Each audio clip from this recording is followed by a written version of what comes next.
We'll either die free chickens or die trying. Are those the only choices? I'm John Renton with the retro view of Chicken Run from 2000 from the creators of Wallace and Gromit. Oh my goddamn goodness, Wallace and Gromit. Cracking toast, Gromit. It's made of cheese. We could go get mountains of cheese. I need to rewatch most of the Wallace and Gromit movies. The Were-Rabbit, The Wrong Trousers, that creepy penguin that haunted my dreams for weeks. I don't know why, but yes. Peter Lord. I'm the Lord of the Peters. I slap the Peters around to keep them in line, and that only makes it worse. And Nick Park. And honestly, they're pretty goddamn creative as far as the claymation style, stop motion stuff, whatever. It's so goddamn good. It's so entertaining. And in preparation for the Chicken Run sequel that came out just today as I'm recording, I decided why not give this a shot and see if it still holds up. It's hard to believe this came out 23 years ago. It was also written by Carrie Kirkpatrick, not Chris Kirkpatrick. Worse than Little Limp Bizkit bastards?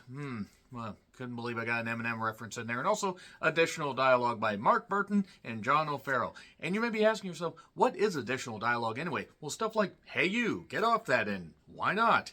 So in retro review fashion, I'm going to be spoiling everything. It's also about just chickens at a farm that want to escape before the cruel Mrs. Tweety, voiced by Miranda Richardson. Still would, by the way. Still would. I'm weird. I know. Don't really care. She has Mr. Tweety with her, and they are egg farmers. But they've decided, well, mainly Mrs. Tweety, she's decided, I'm sick of these chickens always, having an uprising. I mean, their chickens are not smart, but she's sick of these chickens causing issues. Mr. Tweety knows they're trying to escape, constantly stops them from escaping, including Ginger. Julia Swahala, which, Swahala, not Swahili, Swahala, whatever. And also, just various other characters. I mean, you have one of my favorite ones is Babs. Just Babs is so goddamn stupid. Babs, voiced by Jane Horrocrux. I love the Horrocruxes. I totally goddamn screwed that up there. Anyway, I'm just having a whole lot of fun reliving this movie. It's about claymation chickens trying to escape, and it's humorous with funny accents, and also Mel Gibson. He plays Rocky the flying rooster. And he happens to drop in on them and is going to teach them how to fly. Where did you learn how to fly? Where did you learn how to fly? If anybody knows what game that is and what system that's from, I love you guys. But yes, Mel Gibson, before it was revealed that he absolutely despises Jewish people and was also abusive towards at least one of his ex-lovers, possibly more, before Mel Gibson decided to torpedo his career when he could have just not been a hateful son of a bitch. Anyway, that's me off my soapbox. Chicken Run. So, $45 million budget, $80.2 million in today's money. They spent quite a bit on this, but you know what? Claymation was expensive. They were bound and determined to make this work in a big, big budget. Very big budget. And especially for something like this. But it paid off. So they opened up to $17.5 million, which would be $31.2 million in today's money. $106.8 million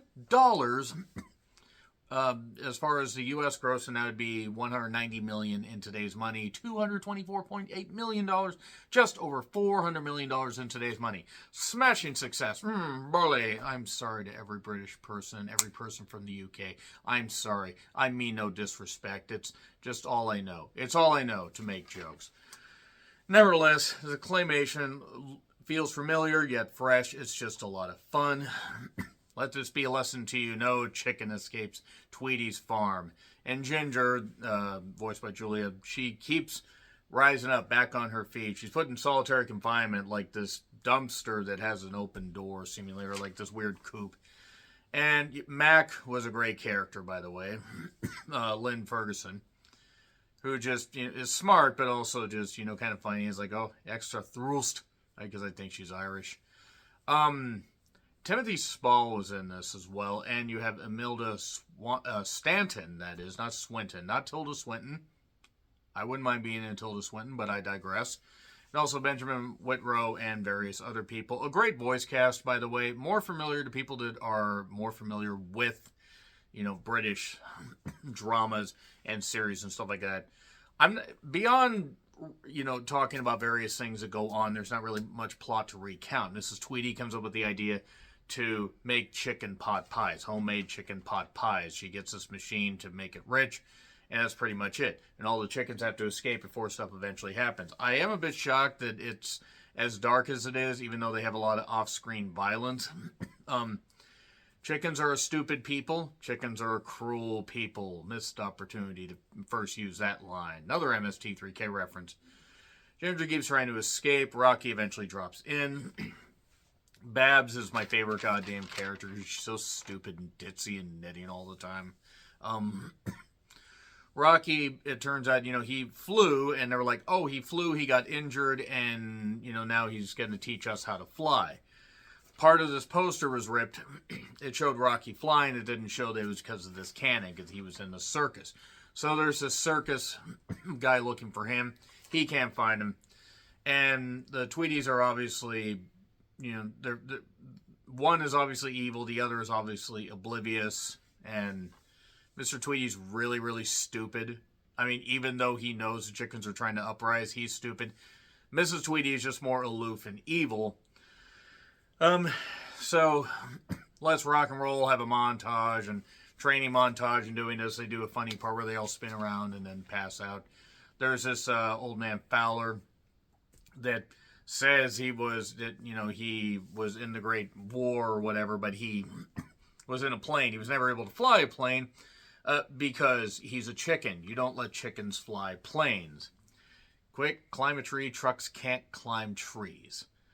So Mrs. Tweedy being a bitch and all this great stuff. The jokes just flying out. A lot of great humor here. Rocky he keeps trying to say that he didn't really fly, but he keeps getting this fame because he's seen as their savior.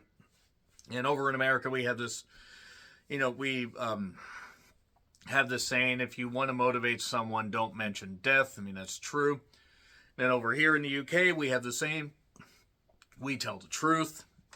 That's one thing I do appreciate about the British people. They are very, very blunt, and I really do appreciate it. So, flip, flop, fly. Not to be confused with Dusty Rhodes. Doing the flip, flop, fly elbow. But just like dancing montage. It was kind of cool. And then I baked you a pie. Oh boy, what flavor? Pie flavor. Yeah. Ginger basically got trapped. Rocky goes to rescue her, and through a series of getting trapped in dough and almost getting turned into a pie, they manage to jam the machine with a carrot that wasn't chopped up. They jam it in this gravy gun thing, and that's actually a pretty cool sequence where they're in the pie machine. And we mustn't panic. Let's not lose our heads. Ah! They start, I don't want to be a pie. British accents are just funny. They're just funny here. Now they need to learn how to fly. Rocky can't fly. And even though him and Ginger had a bit of a bond, he ends up basically leaving. He digs his way out. And because they discovered the stuff about the poster, they knew he was a fake. The idea is to build this plane, this contraption, and fly out. Well, Mrs. Tweedy doesn't want to let that happen. Here's Mr. Tweedy, and Rocky goes by this billboard, sees all this stuff, this pie, this chicken pot pie thing, and he's like, I must go back. I have to go back, because sometimes they go back. Sometimes they go back for more. Probably the wrong interpretation of that particular title. But, we'll either live,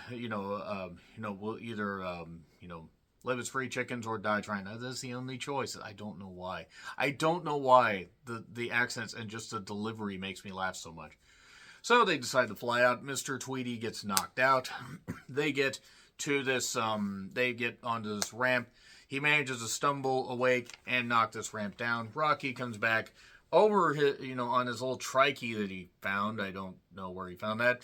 And just got on there and knocked Mrs. Tweedy out right when she was about to axe Ginger. They set up the ramp. They grab onto these lights that were at the end of this, makeshift plane. And they get out, and then somehow Mrs. Tweedy is hanging on to this whole thing. And there's this big old Air Force One deal, just no get off my plane, which would have been funny. There's these two rats also that make deals and have contraptions and have ways to get supplies because they're rats and they can sneak around the farm a lot better than chickens.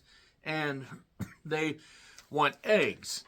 The idea is they have to fire out all these eggs that are saved out of this gun to try and basically blind and knock Mrs. Tweety down. But Mrs. Tweety has this axe, and she cuts off Ginger's head, and it's really dark. And then, no, she actually cut the cord, and Ginger tricked her, held the cord, apart, and then just let it go. And Mrs. Tweety pops down into her farm.